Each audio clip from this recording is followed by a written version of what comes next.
Благоје Милевски по ремито во автокоманда. Вардар беше на прагот на освојување на титула, меѓутоа со 1:1 ќе треба да се одигра и последното коло. Точно тоа, јас се согласувам со вашата констатација.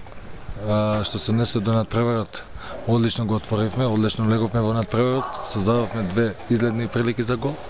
Нажалост, не ги реализиравме, но успеавме да постигнеме еден гол прво полувреме и го завршивме во еден висок ритм. Второто полувреме некаде до 60-65 минута, што го повторувам и повеќе пати оваа пролет, дека ситуацијата не е таква каква што е.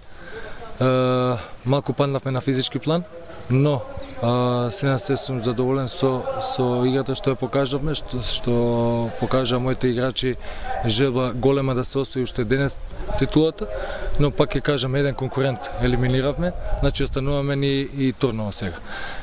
И доаѓаме во ситуација да се решаваме сами на својот стадион, пред нашата публика, која една голема благодарност до неа, што дојде во голем број денеска да не бодрат, и се надевам дека уште во поголем број ќе дојдат во недела да ја прославиме заедно титулата.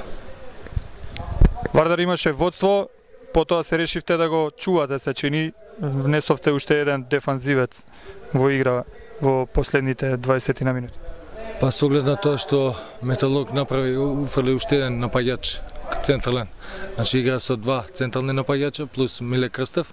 Значи морав да одговорам на таа висока игра што го форсира цело второ полувреме, поготово последните 20 минути со долги неофрлени топки, така да морав тоа да го направам. И нажалост наша еден таков центаршут на втората статива примивме така како што примивме гол, но успеавме до крај да го задржиме 1-1 и пак ја повторам, ние сме во пол позиција.